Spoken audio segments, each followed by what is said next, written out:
Hi, I'm Thurman and you're watching the Inner Goddess interviews.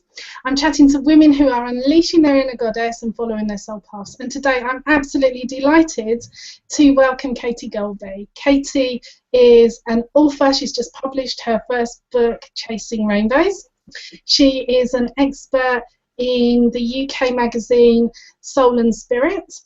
She has a fabulous little website where she does psychic medium readings, psychicmama.co.uk, and I am just thrilled that she's here with us today. Thank you so much for being part of this, Katie.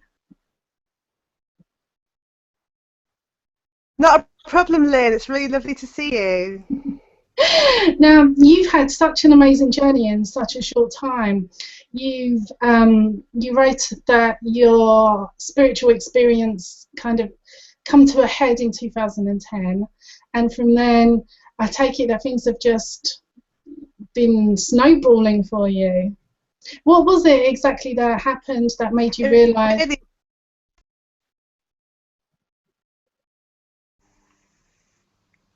Sorry. Yes, 2010 was a major turning point for me, like you said. Up until that point, I kind of didn't feel like I knew who I was or why I was supposed to be here on this planet. It was just, I felt quite lost for a long time and didn't really feel like I fit in anywhere. And 2010 was the time that I was introduced to a friend of my mum's, who was a psychic medium, and she saw the gift in me and helped to bring it out. And since that point, like you say, it's been a bit mad.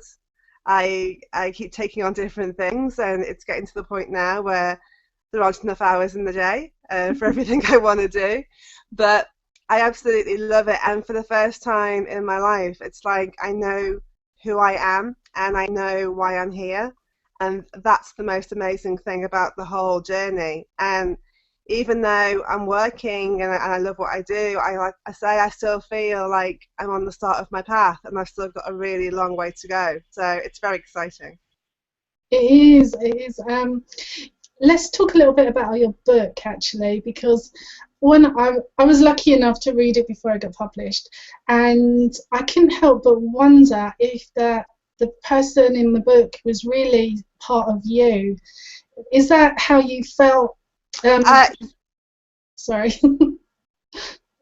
I don't want to spoil it for everyone, but at the beginning of the book, Lizzie, she's kind of out of sorts. She feels that she's special, but things don't really happen until she meets an archangel, and you know, and then her life also snowballs from that point, as you would if you met an archangel. So I was wondering if that you felt. Yeah, definitely. I mean, you know, every writer draws on their own experiences. Obviously, you know that you're not allowed to fully name people, and you know you don't want to get into trouble. But at the same time, you draw on your own experiences and you draw what you've been through. So definitely, my own experiences in my life up to this point, you know, finding out who I am and finding out why I'm here had a major impact on what I wrote. So yeah, I feel like every writer does that though. You can't go away from your own life, even no matter how much you try. How what actually made you write the book? What was that nudge that you needed to sit down and write your story out? What was that push?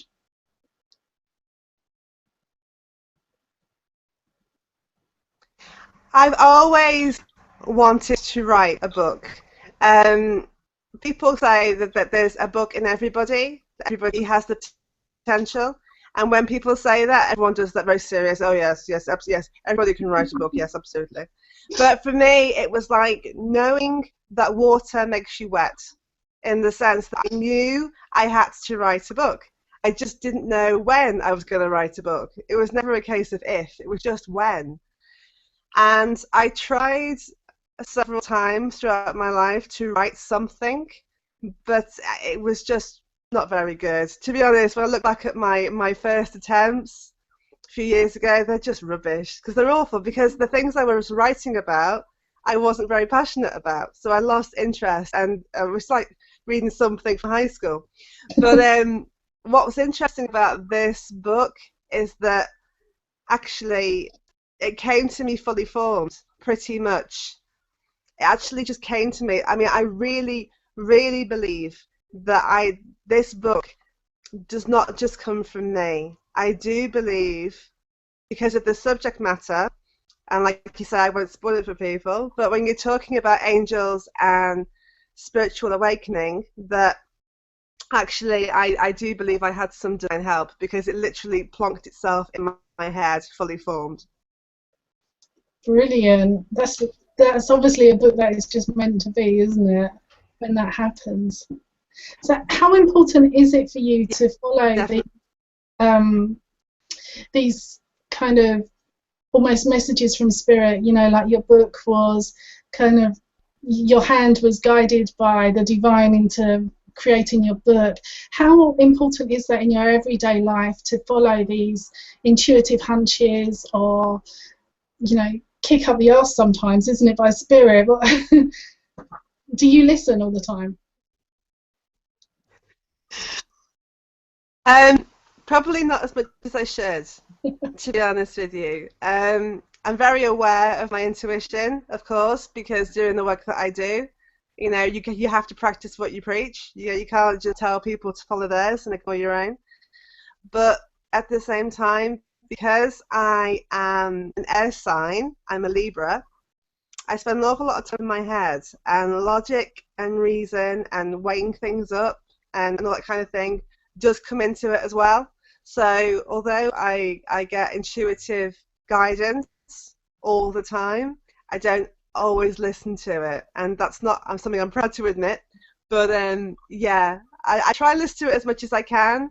It's just getting away from my head and listening to my spirit, which can be tricky sometimes. I'm glad you admitted that, because it's a very human thing, isn't it? I know that when I haven't listened to my intuition, because I let my logic or reason step in, that I've always gone wrong.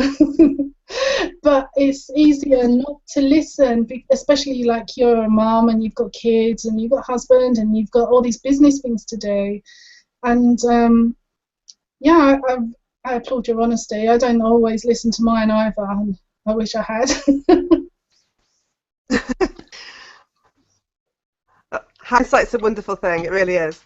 It is, isn't it? I'd like. I was going to say I'd like more of it, but no, I wouldn't. I would like it in advance. So tell me a bit more about your spiritual readings, your psychic readings, and your medium. Oh, I think I've lost myself. We're having some technical difficulties here. Can you still see me or hear me, Katie? Yes, I can still see and hear you, Liz. Not a problem. Great. Okay. Now I've lost my train of thought, of course. Oh yes, you're reading. Can you tell me more about those? How did you get involved in doing psychic medium readings, especially as you just told me previously while we were talking that your background is like admin, being a teacher, and now you're something completely different, which is great because it's obviously what you're meant to do. But absolutely. Yeah. Yeah, well, like I say, the lady I met in 2010 was kind of the key to opening the door. After that,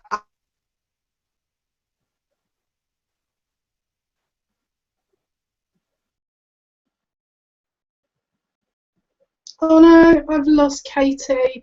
We're really having some difficulties with our Google Hangout, so I hope she's going to come back. And of course, first interviews were never going to go to plan, are they? So what I'm going to do while you're listening is I'm going to invite Katie back, and I can tell you a bit more about Katie's book. I'm sure she won't mind me doing that at all. Let's try this again. Oh, there you are, there you are. I was just inviting you back again. Brilliant. Okay. Hey. You'd think it was Mercury retrograde, wouldn't you? So yes, I'll carry on with what I was saying. Please do. So yes, where was I? 2010 was where I met the lady who kind of opened the door. She was the key to changing everything. And then I met a woman in America through Facebook who did a psychic training group. And through that, I was able to kind of practice my skills and develop my skills and build my self-confidence so that I was then able to move forward. What's interesting about that woman is that actually now we're not friends. It's like she actually wasn't the best person in the end. Like, I met her for a reason, and once that reason was done, then she kind of revealed her true colours, and you know, we're no longer friends without getting into detail, but it just shows you that people certainly come into your life for a reason. That's really interesting, because I've always felt that as well. And do you sometimes think that people, they come with kind of like an expiry date? And sometimes, I don't know if you pick up on advance as well, that you kind of know when you meet these people that they're going to only be in your life for a certain time. Do you get that impression as well sometimes? Yeah, I do now, and I certainly listen to it more now after what happened with that woman. But to be honest with her, because I felt like I was talking to a bit of a kindred spirit, I again stupidly ignored my own intuition and gut feelings, and hence why it probably ended the way it did. It just shows you should always listen to yourself, because you know what's going on, even if you choose not to listen. Exactly. It's great that you're about your journey though, and I can't get over how much you've done in such a short time. When did you actually start penning your book? Only a year ago. From the Wow. minute I picked up a pen to the paper, it was a year ago. From starting writing to self-publishing, it was literally 1 year. And despite the fact that that's really quick, like I know that a lot of writers, you know, it takes them a long time. For me, because I knew that this book had to be shared, I knew its message had to be out there. That year felt like a really long time. I was so impatient to just get it out there, and I didn't care, which is why in the end I self-published, because I thought, well, the key thing here is to get it out, is to have people reading it and to see the messages in the book. That was the most important thing. Is there going to be a sequel? Oh yes, definitely, definitely. I've just started writing the sequel. It's, again, I don't want to give too much away, but it centers around the main character from Chasing Rainbows, which is Lizzie. It centers around her daughter. So you're looking at it set in the future from the one this has been set. But her daughter's going through an awful lot of stuff as well. So it's going to be interesting, and how the mother-daughter relationship then comes into play as well. Oh, that sounds good. I can't wait. So I'll just have to wait another year. So I'm going to, remind you in a year's time. You'll do another book, Katie. Well, now I know what I'm doing in terms of now I know what I'm doing in terms of self-publishing. Hopefully, it won't take so long. Actually, hopefully, I can get this one out a bit quicker. But we'll see. I'm not putting myself to too much pressure. Obviously, you're a passionate writer. You've just written Chasing Rainbows, and you're an expert in the magazine, is it Soul and Spirit? I keep forgetting the names or getting mixed up, but in the UK. So writing is really obviously an important part of your life. What advice would you give to other women who feel like they want to write, but maybe they don't have the confidence to? What can you share from your journey to other people who want to, do the same kind of thing? The biggest tip, that if you want to be a writer, and it sounds really stupid, but it's very obvious, is to write. Seriously, if you're not going to do it, it's not going to happen. Perfect advice. Perfect. Okay. So literally, put pen to paper and start to write, and you do not have to censor yourself. Okay, don't be judgmental. Just start to write stuff down, because the wonderful thing is you can go back. You can go back and edit what you've done. But if you don't actually pick up the pen and start writing, it's not going to happen for you. There's no magic spell that you can, magically write a book. If there was, we'd all be doing it. If you want to be a writer, you have to write, and you have to write every single day. Okay, this has to be committed, this has to be dedicated, this has to be focused. The other big tip I can give is to read, because when you read other people's work, it shows you what good things that you can kind of lift and take. I'm not saying plagiarize, but you can kind of use some of their devices that they use, and you also see what not to do. One of the worst books I've ever read, and I'm going to get my bum kicked from here to eternity for saying this, but one of the worst books I ever read was 50 Shades of Grey. That book is so badly written. I don't understand why it's so popular. Dreadful. I've never read that. I've never picked it up. I've heard such bad reviews that I just didn't. I have the philosophy that life is too short for bad books, so I just didn't pick it up. Definitely. I literally bought it from a charity shop because everyone was banging on about it. And I read 2 pages and I put it back down again because it is awful. I have noticed that she refers to the inner goddess quite a lot. So I'm just hoping that people won't tie that book with me and what I'm doing together, because I don't want to be painted with that brush. Although if it's free publicity, I should say. Hey, what you do in the privacy of your own house is your own business. You'll have to tell me more about it later, Katie, if I'm ready. Yeah, that's well, off air. Right, okay, yeah, so that is excellent advice about writing, and it sounds so easy to say, and of course so many people do sit there and think about writing and spend a lot of time thinking about writing and never writing, so brilliant. And what about your path that you've taken from being a psychic medium? What advice can you give people for that if they want to explore that further?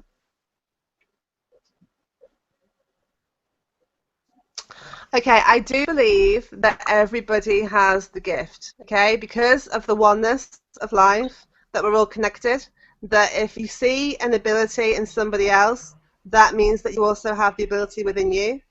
And just nobody's more special, nobody's less special than who you are. So nobody's like magical or mystical or some amazing power. If they have the ability, so do you. The only difference between what I do and the fact that somebody doesn't do it is that the door in my head to that ability is open. That's all it is. And everybody has the door. It's just some people's door is open and some people's door is closed. And some people's will never be open. It'll be locked forever because they just don't want to know. And that's fair enough. That's for them. To open the door, okay, there are lots and lots and lots and lots and lots of really good books and websites and development courses and YouTube videos. So literally, again, it's practice. It's practice, practice, practice.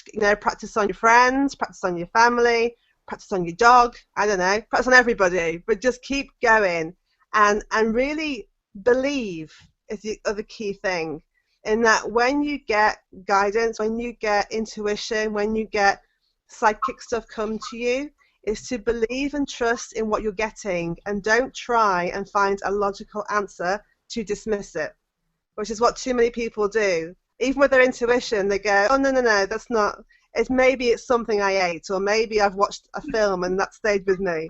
But actually, and again, in hindsight, they realise that, they should have listened and they should pay attention. So it's to practice and to have some faith and to believe in the stuff that you get. And when you do that, your abilities, your natural God-given ability will start to come out. Excellent advice. And one last thing, that because you do all this stuff, you're writing, you've got your business with the readings, and you're a mum, and you've got twins as well. How do you fit it all in, Katie? How do you do it? Tell us. You know what? I wish this is going to sound awful because I wish I knew. I don't know, to be honest. I like you say, I have twins who are 2, and I have no help. From Monday until Friday, I am on my own with the kids. My husband works full time. My family do not live near me, so I am literally on my own. I'm very lucky in the sense that they still have a nap in the day, so it gives me like an hour and a half to get stuff done. But I know that's going to be finishing soon because they're coming to that age. The key thing is that everybody has time, okay? We waste an awful lot of time doing stuff that doesn't matter. So that means watching really rubbish television, going on social media like Facebook and Twitter and Instagram and all that sort of stuff. Now, these things are important in your life. The problem comes when you spend all your free time doing things that don't help you. Okay, I work on Facebook, you know, and I have to go on there. But if I'm on there all the time, just, you know, randomly looking at cat pictures, that's not going to help my business. You know, and yes, I unwind and I come down with television, but if I'm watching something that I hate, like, I don't know, ice truckers and stuff, you know, you have to question what you're doing, and you have to be very aware of what you're doing. So that time that you're wasting can be used then to be more productive, to do things that help you rather than just wasting it. Because once it's gone, it's gone. In life, you are given a certain amount of hours. You're only here for a certain amount of hours, and each hour is precious. What you choose to do with it is up to you. Mm. Brilliant. I am so thankful that you came on and you're my first interviewee. It's been such a pleasure. Can you tell everyone where people can find you for more, find out more information? Obviously, tell people where they can get your book because they need to read it. Of course, they do need to read it. You're quite right. My book is available only at the moment through Amazon. Every country has Amazon now, so whether you're in the UK or you're in America or Australia, it doesn't matter. You can still get hold of the book because it's available all over the world. Or just go on Amazon, type in Chasing Rainbows, that's my title of my book, and it's available in paperback and ebook for the Kindle. I don't have a Kindle, but apparently they're amazing, but, you know, hey, it's there if you want it, so it's all good. In terms of readings, you can come onto my website, which is www.psychicmama.co.uk. It's mama with M-A-M-M-A. Of course, I'm on Facebook and Twitter and that sort of stuff as well, so come along and find me, and I'd be love to meet you all. Yeah. Thank you, thank you, thank you. I am so grateful. It has been an absolute pleasure, and I wish you so much success, and I'm just honoured to be able to be a little part of your path as well. Thank you so much, Katie, and thank you everyone for watching. No problem. Bye. Thank you, Liz. Until next time. Bye-bye.